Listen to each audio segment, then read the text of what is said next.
조선 중종 때 충청도 깊은 산골에 숫장수 만석이 살았습니다. 36살이었죠. 산속 움막에서 혼자 지내며 나무를 베어 숯을 구웠습니다. 새벽부터 저녁까지 쉬지 않고 일했죠. 손은 굳은 살로 뒤덮였고 얼굴은 항상 숯검댕이로 시커멓습니다. 움막은 작고 초라했습니다. 방 하나에 부엌 하나가 전부였죠. 벽은 흙으로 발랐고 지붕은 지프로 덮었습니다. 겨울이면 바람이 새어 들어왔지만 만석은 견뎠습니다. 장가도 못 가고 혼자 사는 신세였지만 불평하지 않았죠. 다만 한 가지 꿈이 있었습니다. 제대로 된 집을 짓고 장가를 가는 것. 그래서 10년 넘게 한 푼, 두 푼 모았습니다. 움막 구석 항아리에는 400냥이 모여 있었죠. 어느 가을날 저녁이었습니다. 만석은 장터에서 숯을 다 팔고 돌아가려던 참이었죠. 해가 뉘엿뉘엿 지고 있었습니다. 장터는 하나둘 파장하고 있었죠. 그때 한 노인이 만석의 옷자락을 붙잡았습니다. 머리와 수염도 모두 하얀색인, 앞이 안 보이는 눈이 먼점쟁이였습니다. 허름한 멍석 위에 앉아 있었죠. 노인이 고개를 들었습니다. 오호, 이상한 냄새로고 숯 냄새가 나는구려. 숯쟁이겠군. 하지만 내가 느낀 기운은 달라. 만석은 놀랐습니다. 예, 숯장수입니다. 노인은 만석의 손을 더듬더듬 만졌습니다. 손가락으로 송금을 따라가더니 잠시 멈췄죠. 그리고 고개를 저었습니다. 그거 참 이상하군 그래. 손금이 참 이상해. 생명선이 끊겼어. 만석은 어리둥절했습니다. 무슨 말씀이십니까? 노인의 목소리가 낮아졌습니다. 석 달 안에 큰 애군이 올 거야. 피할 수 없는 애군이지. 자네는 석 달 안에 죽을 운명이군. 만석은 헛소리라 여겼습니다. 점쟁이들이 의뢰하는 말이라고 생각했죠. 하지만 노인은 만석의 손을 꽉 쥐었습니다. 자네 가족과 연이 끊겨 혼자 살고 있군. 만석은 조금 놀랐습니다. 그리고 잡힌 손에서 노인의 힘이 느껴졌죠. 이런 하면서 뭔가를 생각하더니 한 가닥 신락 같은 길이 보이는군. 아주 가느다란 길이야. 만석은 귀를 기울였습니다. 무슨 길입니까? 노인은 잠시 침묵했습니다. 그리고 천천히 말을 이었죠. 내일 해가 중천에 떴을 때 산에서 처음 보는 여자를 무조건 구하게. 만석은 고개를 갸웃했습니다. 노인이 계속 말했죠. 목숨을 살리려거든 가진 것을 다 버려야 해. 돈만이 아니야. 피와 뼈까지 바쳐야 해. 그래야 살 길이 열릴 거야. 안 그러면 석 달 뒤에. 노인이 말을 멈췄습니다. 노인이 아무 미련 없다는 듯 만석의 손을 놓았죠. 더 이상 아무 말도 하지 않았습니다. 만석은 묘한 불안감을 느꼈습니다. 가진 것을 다 버린다는 게 무슨 뜻일까요? 피와 뼈를 바친다니? 만석은 노인에게 엽전 한 잎을 주고 자리를 떴습니다. 하지만 발걸음이 무겁더군요. 집으로 돌아가는 길 내내 노인의 말이 머릿속을 맴돌았습니다. 그날 밤 잠이 오지 않았습니다. 움막 안은 고요했죠. 바깥에서는 바람소리만 들렸습니다. 만석은 천장을 바라보며 생각했습니다. 석 달 안에 죽는다니. 가진 것을 다 버려야 산다니. 헛소리겠지. 하지만 묘하게 마음이 불안했습니다. 새벽이 되어서야 잠이 들었습니다. 꿈을 꾸었죠. 노인이 나타나 손가락으로 산길을 가리켰습니다. 그곳에 무언가 있었지만 흐릿해서 보이지 않았습니다. 다음 날 아침 일찍 눈을 떴습니다. 어젯밤 꿈이 생생했죠. 만석은 고개를 저었습니다. 그냥 꿈일 뿐이야. 평소처럼 일해야지. 아침을 먹고 산으로 올라갔습니다. 오늘은 참나무를 베어야 했죠. 좋은 숯을 만들려면 참나무가 최고입니다. 만석은 도끼를 메고 산길을 걸었습니다. 그런데 이상했습니다. 평소와 다른 길로 가고 있었죠.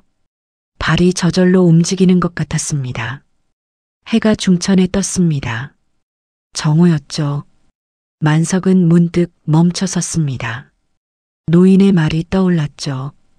해가 중천에 떴을 때 누군가를 만난다고 했지. 만석은 주변을 둘러봤습니다.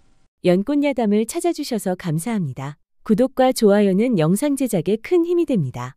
아무도 없었습니다. 바로 그때였습니다. 저 멀리서 비명소리가 들려왔죠. 여자의 비명이었습니다. 만석은 깜짝 놀라 소리나는 쪽으로 달려갔습니다. 숨이 차올랐지만 멈추지 않았죠. 얼마를 달렸을까요? 한 양반이 젊은 여인을 때리고 있었습니다. 몽둥이로 내리치고 있었죠. 여인은 바닥에 엎드려 울부짖고 있었습니다. 옆에는 70이 넘어 보이는 늙은 부호가 서 있었습니다. 음흉하게 웃고 있더군요. 만석은 그 광경을 보고 숨이 멎는 듯 했습니다. 노인의 예언이 맞았습니다. 해가 중천에 떴을 때 산길에서 누군가를 만났으니까요. 그것도 처음 보는 사람을. 만석의 심장이 두근거렸습니다. 가진 것을 다 버려야 한다는 말이 떠올랐죠. 피와 뼈를 바쳐야 한다는 말도. 이게 무슨 뜻일까요? 양반이 다시 몽둥이를 들어 올렸습니다. 여인의 이마에서는 이미 피가 흐르고 있었죠. 만석은 더 이상 망설일 수 없었습니다. 운명이든 뭐든 상관없었습니다. 사람이 저렇게 맞아 죽는 걸 보고만 있을 수는 없었으니까요. 만석은 앞으로 달려나갔습니다. 그만두십시오. 만석의 목소리가 산길에 울려 퍼졌습니다. 양반이 고개를 돌렸죠. 누구냐, 이놈은? 양반의 얼굴은 술에 취해 벌겋게 달아올라 있었습니다. 만석은 숨을 헐떡이며 말했습니다. 사람을 저렇게 때려서야 되겠습니까? 양반이 비웃었습니다. 천한 숫장수 주제에 감히. 이건 우리 집안 일이다. 내가 상관할 바 아니야. 만석은 바닥에 쓰러진 여인을 봤습니다. 22살쯤 되어 보였죠. 한복은 찢어졌고 이마에서는 피가 흘렀습니다. 두 손으로 얼굴을 가리고 울고 있었죠. 양반이 다시 몽둥이를 들어 올렸습니다. 불효한 며느리, 신도강 나으리께 이미 300냥을 받았다. 건너 마을로 가야 한다고 했잖느냐. 여인이 울부짖었습니다. 시아버님, 차라리 저를 죽여주십시오. 만석은 그제야 상황을 이해했습니다. 저 양반이 며느리를 팔아넘긴 것이었죠. 늙은 부호에게. 여인은 양반의 딸이 아니라 며느리였습니다. 부호가 양반에게 말했습니다. 빨리 데려가시오. 내가 300냥이나 줬는데 이게 무슨 꼴이오? 양반이 대답했습니다. 조금만 기다리시오. 버릇을 고쳐놓겠소. 아들이 죽은 지 1년이나 되었는데 제가 하기 싫다고 발버둥을 치니 혼을 내야겠소. 만석은 더 자세히 이해했습니다. 여인은 청산과부였던 것입니다. 남편이 1년 전에 죽었고 시아버지가 여인을 팔려는 것이죠. 만석은 주먹을 불끈 쥐었습니다. 분노가 치밀어 올랐죠. 하지만 어떻게 해야 할지 몰랐습니다. 저들은 양반이고 부호입니다. 자신은 천한 숫장수일 뿐이죠. 바로 그때 노인의 말이 떠올랐습니다. 가진 것을 다 버려야 한다. 돈을 다 버려야 한다. 만석은 품을 더듬었습니다. 오늘 숯을 팔고 받은 돈이 들어 있었죠. 10양이었습니다. 하지만 이것만으로는 부족합니다. 300냥이 필요하죠. 만석은 결심했습니다. 돌아가서 전 재산을 가져와야겠다. 10년 넘게 모은 400냥을 다 써야겠다. 만석이 양반에게 말했습니다. 잠깐만 기다려 주십시오. 제가 돈을 가져오겠습니다. 양반이 코웃음을 쳤습니다. 내가 무슨 돈이 있다고? 만석은 대답하지 않고 움막을 향해 달렸습니다. 숨이 턱까지 차올랐지만 쉬지 않았죠. 평생 이렇게 빨리 달려본 적이 없었습니다. 30분을 달려 움막에 도착했습니다. 방 구석 항아리를 꺼냈습니다. 뚜껑을 열자 엽전이 가득 들어 있었죠. 400냥. 10년 넘게 모은 돈입니다. 집을 짓고 장가 가려고 아낀 돈이죠. 만석은 잠시 망설였습니다. 이걸 다 쓴다고? 처음 보는 여자를 위해? 하지만 노인의 목소리가 들리는 것 같았습니다. 가진 것을 다 버려야 살 길이 열린다. 민석은 항아리를 그대로 들었습니다. 무거웠죠. 하지만 힘을 내 다시 산길로 달렸습니다. 산길로 돌아왔을 때 상황은 더 심각해졌습니다. 여인은 거의 의식을 잃어가고 있었죠. 양반은 지쳐서 몽둥이를 내려놓고 있었습니다. 만석이 헐떡이며 말했습니다. 여기 있습니다. 항아리에 들은 엽전 그대로 양반에게 건넸습니다. 양반과 부호의 눈이 번쩍 뜨였죠. 만석이 말했습니다. 제가 400냥을 드리겠습니다. 저 아씨를 제게 주십시오. 양반의 얼굴에 욕심이 가득했습니다. 부호가 끼어들었습니다. 잠깐, 나는 어쩌고? 나는 이미 300냥을 줬다고. 만석이 대답했습니다. 300냥을 돌려받으십시오. 제가 400냥을 드리니 100냥을 더 버시는 겁니다. 양반이 계산을 했습니다. 신도강에게서 300냥을 받았고 만석에게서 400냥을 받으면 총 700냥입니다.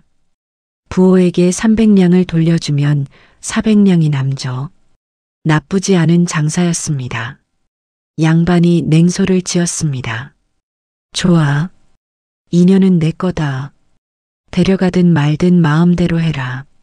부호는 불만스러웠지만 300냥을 받고 돌아갔습니다. 만석은 여인에게 다가갔습니다. 일으켜 세우려고 했죠.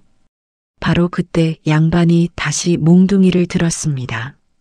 만석은 놀라 뒤를 돌아봤죠. 양반이 말했습니다.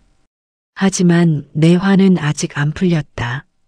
너처럼 하찮은 놈이 이 며느리를 두둔한 죄로 내가 대신 맞아야겠다. 만석은 숨이 멎는 듯 했습니다. 노인의 말이 또 떠올랐죠. 피와 뼈를 바쳐야 한다. 만석은 천천히 고개를 끄덕였습니다. 알겠습니다. 제가 맡겠습니다. 여인이 놀라 소리쳤습니다. 안 됩니다. 은인 안 돼요. 하지만 만석은 이미 무릎을 꿇었습니다. 양반 앞에 고개를 숙였죠. 때리십시오. 양반은 만족스러운 미소를 지으며 몽둥이를 휘둘렀습니다. 퍽! 첫 번째 타격이 등을 강타했습니다. 뼈가 부러지는 것 같았죠. 만석은 신음을 참았습니다. 퍽! 퍽! 퍽! 두 번째, 세 번째, 네 번째. 몽둥이가 계속 내려쳤습니다. 등, 팔, 다리. 온몸이 부서지는 것 같았죠. 입에서 피가 흘러나왔습니다. 10대, 20대. 만석은 의식이 흐려졌습니다. 노인의 얼굴이 보이는 것 같았죠. 노인이 웃고 있었습니다. 30대를 맞았을 때 만석은 정신을 잃었습니다. 바닥에 쓰러졌죠. 양반은 몽둥이를 던지고 은자를 챙겨 떠났습니다. 산길에는 피투성이가 된 만석과 멍하니 서 있는 여인만 남았습니다. 해가 서쪽으로 기울기 시작했죠. 여인 소은은 쓰러진 만석을 바라봤습니다. 눈물이 볼을 타고 흘러내렸죠. 이 사람은 누구일까요? 왜 저를 구한 걸까요? 평생 모은 돈을 다 쓰고 대신 맡기까지 했습니다. 소은은 22세 청산과부였습니다. 1년 전 남편이 병으로 죽었죠. 그 뒤로 시아버지는 소은을 짐짝처럼 여겼습니다. 제가 시켜 돈을 받으려 했죠. 소은은 거부했습니다. 남편의 제사라도 모시고 싶었으니까요. 하지만 시아버지는 강제로 소은을 팔았습니다. 신도강이라는 늙은 부호에게 300냥을 받고 소은은 저항했죠. 그래서 건너 마을로 가는 산길에서 끌려가고 있었습니다. 소은은 작은 체구였지만 필사적으로 만석을 일으켰습니다. 어깨에 팔을 걸쳐 부축했죠. 은인, 정신 차리세요. 어디로 가야 하나요? 만석은 희미하게 눈을 떴습니다. 저기, 산 아래, 움막. 소은은 만석을 부축하고 산길을 내려갔습니다.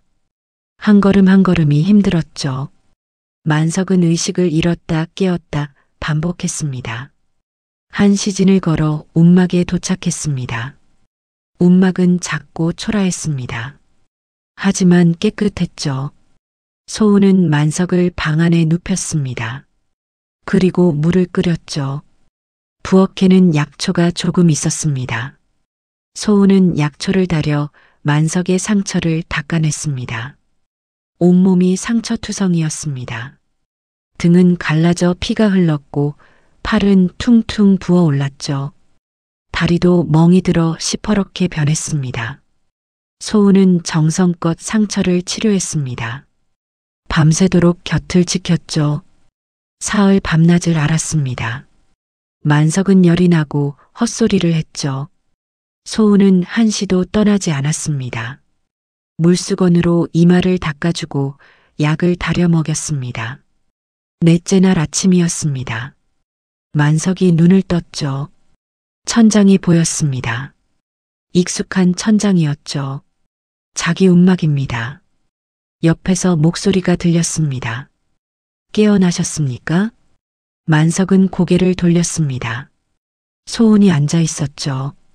며칠을 앉았는지 눈가에 다크서클이 생겼습니다. 하지만 걱정 어린 눈빛으로 만석을 보고 있었죠. 만석은 입을 열려 했지만 목이 말라 소리가 나오지 않았습니다. 소은이 재빨리 물과 죽을 가져왔습니다. 만석의 머리를 받쳐주고 물과 죽을 먹였습니다. 물과 죽을 마시고 나서야 만석은 말할 수 있었습니다. 아씨는 괜찮습니까? 소은의 눈에 눈물이 맺혔습니다. 은인, 정신 차리셨네요. 제가 괜찮은지를 물으시다니. 만석은 힘겹게 웃었습니다. 다행입니다. 저 양반에게 안 가셨군요.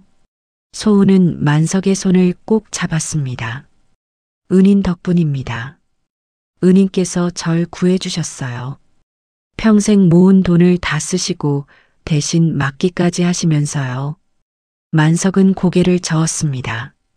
당연한 일을 했을 뿐입니다. 소은이 물었습니다. 왜 저를 구하셨습니까? 처음 보는 사람인데요. 만석은 잠시 망설였습니다.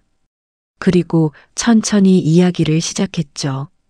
어제, 아니 사흘 전 점쟁이를 만났습니다. 만석은 노인과의 만남을 이야기했습니다. 석 달 안에 죽는다는 예언, 가진 것을 다 버려야 산다는 말, 피와 뼈를 바쳐야 한다는 말까지 모두 이야기했죠. 소은은 놀라움과 감동이 뒤섞인 표정으로 들었습니다.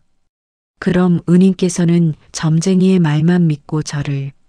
만석이 말을 끊었습니다. 처음엔 그랬습니다. 하지만 아씨를 보는 순간 그냥 지나칠 수가 없었습니다. 점쟁이고 뭐고 상관없이 사람이 저렇게 맞아 죽는 걸 보고만 있을 수 없었죠. 소은은 울음을 터뜨렸습니다. 저는 1년 전에 남편을 잃었어요. 병으로 죽었죠. 그 뒤로 시아버지는 저를 팔려고만 했어요. 제가 시켜 돈을 받으려고요. 소은의 목소리가 떨렸습니다. 저는 청산과부예요. 아무도 저를 사람으로 대하지 않았어요. 시아버지는 저를 물건처럼 팔았고 신도강은 저를 물건처럼 샀죠. 하지만 은인께서는 저를 사람으로 대해주셨어요. 만석은 소은의 손을 잡았습니다. 이제 괜찮습니다. 안전합니다. 보름이 지났습니다. 만석은 조금씩 회복되었죠. 여전히 몸이 아팠지만 걸을 수는 있었습니다. 소은은 움막을 청소하고 밥을 지으며 정성껏 간호했습니다. 어느 날 저녁이었습니다. 소은이 조심스럽게 입을 열었죠. 은인, 사실 제게는 남들과 다른 점이 있습니다. 만석이 물었습니다. 무엇입니까?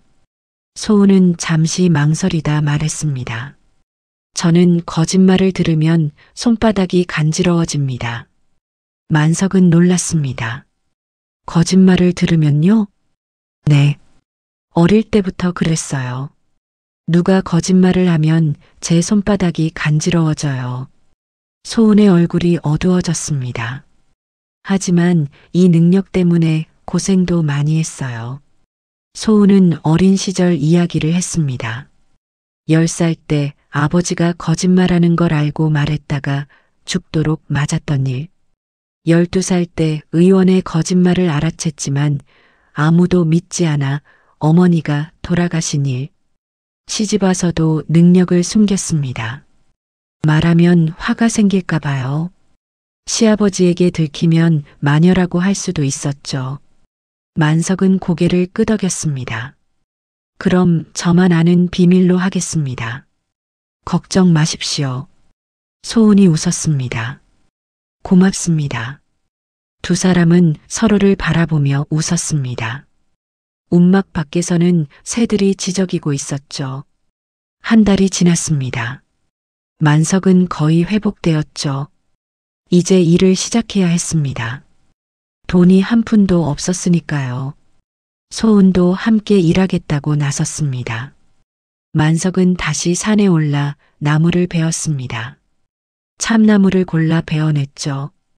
힘들었지만 참았습니다. 며칠을 일해 숯을 구웠습니다. 좋은 숯이 나왔죠. 장터에 나가는 날이었습니다. 소은도 함께 갔죠. 만석은 숯을 지게에 지고 장터로 향했습니다. 소은은 옆에서 걸었습니다. 장터에 도착했습니다. 사람들이 북적였죠. 만석은 숯을 내려놓고 자리를 폈습니다. 손님들이 하나둘 모여들었습니다. 한 남자가 숯을 보며 물었습니다. 이 숯 얼마요? 한 짐에 3냥입니다. 남자가 인상을 찌푸렸습니다. 에이, 비싸. 2냥에 팔아. 만석은 소은을 쳐다봤습니다. 소은은 고개를 살짝 끄덕였죠. 손바닥이 간지럽지 않았습니다. 진심이었습니다. 저 남자는 정말 살 생각이 있었죠. 만석이 말했습니다. 제 숯은 참나무로만 구웠습니다. 오래 타고 연기도 적습니다. 한번 써보시면 아실 겁니다. 3냥은 정당한 값입니다. 남자는 잠시 고민하더니 샀습니다. 좋아, 믿어보지 뭐. 일주일 후 그 남자가 다시 찾아왔습니다. 만석이, 자네 숯이 정말 좋더군. 이번엔 10짐 사겠네. 소문이 나기 시작했습니다. 만석이 숯은 품질이 좋다고. 손님들이 늘어났죠. 어느 날 다른 손님이 왔습니다. 40대 중반의 남자였죠. 만석이, 자네 숯 평판이 좋던데. 나도 20짐 사겠네. 그런데 좀 깎아주지 않는다면 다른 곳으로 가겠네. 소은이 귓속말을 했습니다. 손바닥이 간지러웠습니다. 거짓말이었습니다. 저 남자는 진짜로 살 생각이 없었죠. 만석이 말했습니다. 죄송합니다. 가격은 정해져 있습니다. 남자는 투덜거리며 떠났습니다. 이렇게 소은의 능력으로 진짜 손님과 가짜 손님을 구별했습니다. 시간을 아꼈고 좋은 거래만 했죠. 2달 만에 100냥을 모았습니다. 어느 날 장터에서 한 상인이 다가왔습니다.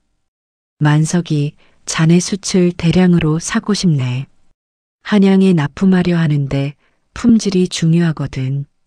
자네가 직접 만든 숯뿐 아니라 다른 숯장이들 숯도 검증해 줄 수 있나? 소은이 고개를 끄덕였죠. 진실이었습니다. 만석이 대답했습니다. 해보겠습니다. 상인이 말했습니다. 좋아. 한 번에 10량을 주겠네. 품질만 보증해 준다면 계속 거래하세. 그날부터 만석은 다른 숯장이들의 숯도 검증하기 시작했습니다. 소은과 함께 장터를 돌아다니며 숯을 확인했죠. 첫 번째 숯장이가 왔습니다. 이건 최상품 참나무 숯입니다. 소은의 손바닥이 간지러워졌습니다. 거짓말이었죠. 소은의 말에만 의지하지 않기 위해 품질을 꼼꼼히 살핍니다. 품질 좋은 참나무를 이용했는지, 외형이 깨져 있는지, 관리가 잘 되었는지 숯장수의 눈으로도 판단했죠. 불합격입니다. 두 번째 숯장이가 왔습니다. 제 숯은 정직하게 만들었습니다. 소은의 손바닥은 간지럽지 않았습니다. 합격입니다.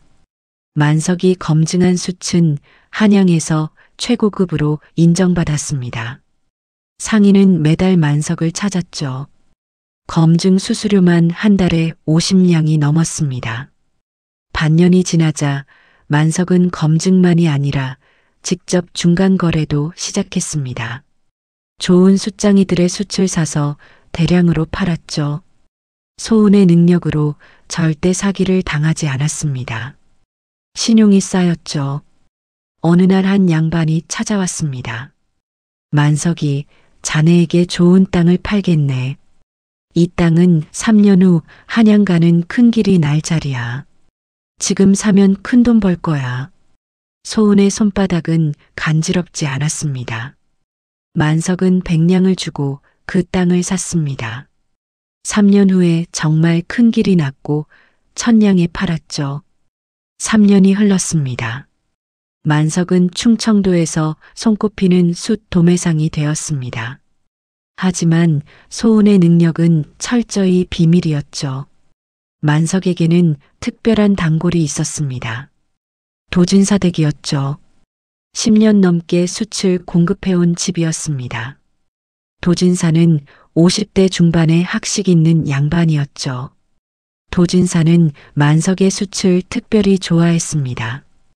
다른 곳보다 비싼 값을 주고 샀죠. 반년치 숯을 한꺼번에 사주기도 했습니다. 만석이 자네 숯은 정말 좋아. 글 공부할 때 연기가 없어서 좋더군. 도진사는 만석을 유난히 이뻐했습니다. 1년에 한 번씩 보약까지 지어주었습니다. 자네 몸이 고되니 이걸 먹게. 기운을 차려야지. 한여를 시켜 보약 3첩을 내렸습니다. 만석은 감사하게 받아먹었습니다. 정말 기운이 났죠. 하지만 만석은 몰랐습니다. 도진사가 자신을 볼 때마다 묘한 애정이 담긴 눈빛을 보낸다는 것을. 도진사 부인은 남편이 만석을 대하는 모습을 봤습니다. 하지만 특별히 신경 쓰지 않았죠. 그저 남편이 착한 숯장수를 이뻐하는 것이라 생각했습니다. 세월이 흘렀습니다. 소은을 구하고 같이 다니기 시작해서 그날도 도진사댁에 숯을 공급하려 같이 움직이고 돌아가려고 할 때였습니다. 도진사가 나와 만석이 좋은 숯 만드느라 수고했다며 한여를 불렀습니다. 만석에게 보약을 내어주거라. 한여가 보약 한 봉지를 가져왔습니다. 한여가 만석에게 건네며 말했습니다. 나으리, 올해도 보약입니다. 몸에 아주 좋으니 꼭 잘 드십시오. 바로 그 순간이었습니다. 소은의 손바닥이 격렬하게 간지러워졌죠. 보통 거짓말과는 달랐습니다. 타는 듯한 느낌이었습니다. 소은은 깜짝 놀라 만석의 옷을 세게 잡아당겼습니다. 만석도 눈치챘죠. 고맙습니다. 만석은 보약을 받아 품에 넣었습니다. 도진사와 인사를 나누고 집으로 돌아왔죠. 집에 도착하자마자 소은이 말했습니다. 나으리, 그 보약 절대 드시면 안 됩니다. 왜 그럽니까? 하녀가 거짓말했어요. 그런데 평소와 달라요. 손바닥이 타는 것처럼 아팠어요. 어머니가 돌아가셨을 때 의원이 거짓말했을 때랑 똑같아요. 만석은 온몸에 소름이 돋았습니다. 만석은 마당에서 보약을 다렸어요. 냄새를 맡아봤지만 이상한 점은 없었죠. 하지만 소은이 그렇게 확신한다면 뭔가 있을 것입니다. 산에서 토끼를 잡아왔습니다. 살아있는 토끼였죠. 보약을 시켜서 토끼에게 먹였습니다. 시간이 흘렀습니다. 만석과 소은은 토끼를 지켜봤습니다. 한 시즌쯤 지났을까요? 토끼가 갑자기 경련을 일으키기 시작했습니다. 토끼의 몸이 떨렸죠. 입에서 거품이 나왔습니다. 눈이 뒤집혔죠. 잠시 후 토끼는 쓰러졌습니다. 죽었습니다.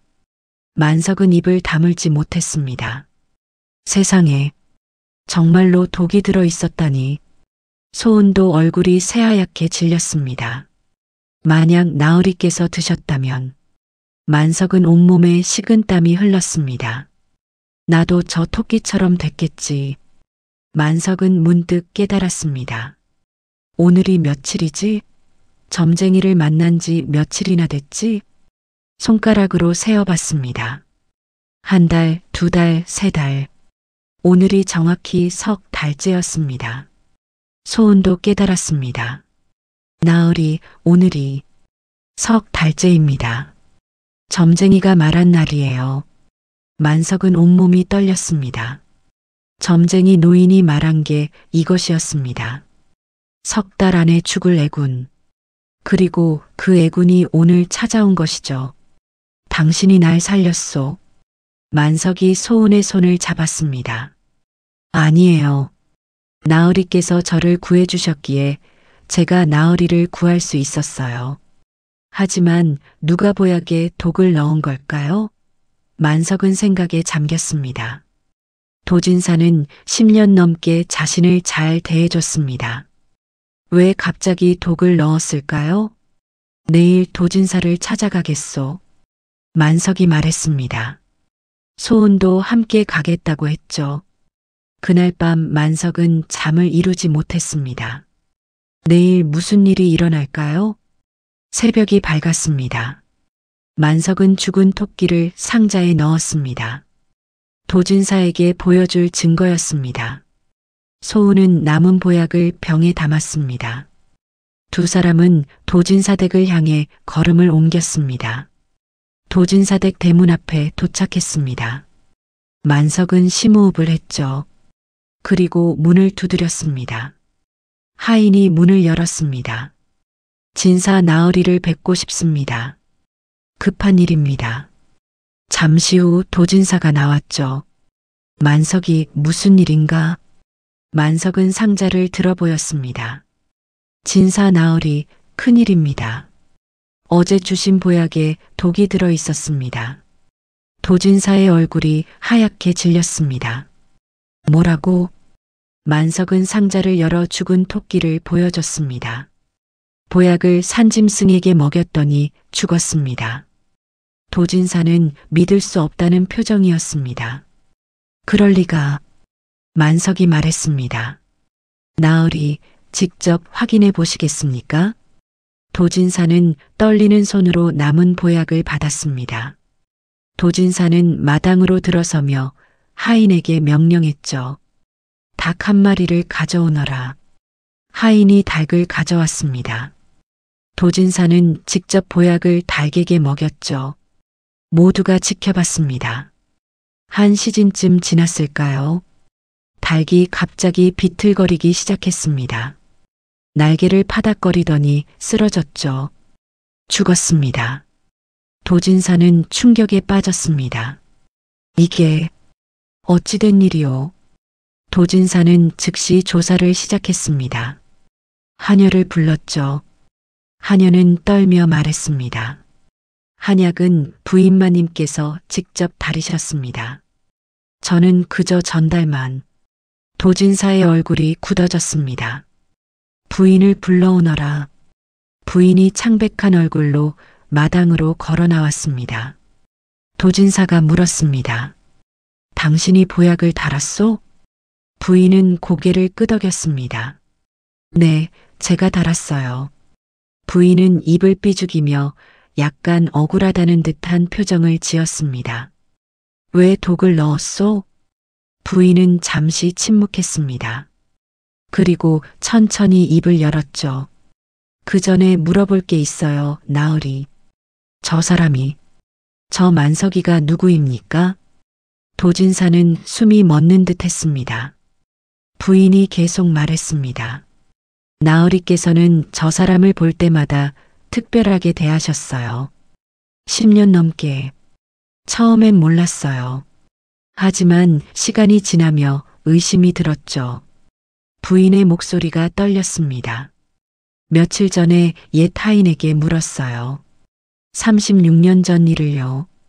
나으리께서 산골 처녀와 사랑에 빠졌다는 것. 그 처녀가 아이를 낳았다는 것. 모두 사실이죠? 도진사는 고개를 떨구었습니다. 부인이 만석을 가리켰습니다. 저 사람이 바로 그 아이죠? 나으리의 아들이죠? 도진사는 한참을 침묵했습니다. 그리고 천천히 고개를 끄덕였죠. 그렇다. 만석은 내 아들이다. 만석은 충격에 빠져 서 있었죠. 무슨 소리입니까? 도진사는 만석을 바라봤습니다. 눈에 눈물이 맺혔죠. 아들아, 미안하다. 36년 전 나는 산골을 지나다 내 어머니를 만났다.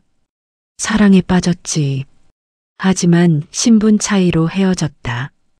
도진사의 목소리가 떨렸습니다. 내 어머니가 너를 낳았다는 소식을 들었지만 데려올 수 없었다. 이미 혼인이 정해져 있었고 집안의 반대도 심했거든. 10년 전 내가 숯을 팔러 왔을 때 알아봤다. 내가 내 아들이라는 것을. 눈매가 똑같았거든. 하지만 말할 수 없었다. 그래서 비싼 값에 숯을 사주고 보약도 지어준 거다. 만석은 멍하니 서 있었습니다. 부인이 소리쳤습니다. 나는 평생 아들을 못 낳아 천대받았어요. 하지만 나으리에겐 이미 아들이 있었던 거예요. 부인은 눈물을 흘렸습니다. 저 사람이 있으면 언젠가 모든 게 드러날 거예요. 그래서 없애려 한 거예요. 도진사는 부인을 노려봤습니다. 당신이 내 아들을 죽이려 했단 말이오? 부인은 고개를 숙였습니다. 만석이 말했습니다. 나으리, 이 일을 관아에 알려야 하지 않겠습니까? 도진사는 괴로워했습니다. 하지만 어쩔 수 없었죠. 다음 날 관아에 고발했습니다. 부인은 독살미수로 잡혀갔죠. 신문 끝에 모든 것이 밝혀졌습니다. 부인은 유배형을 받았습니다.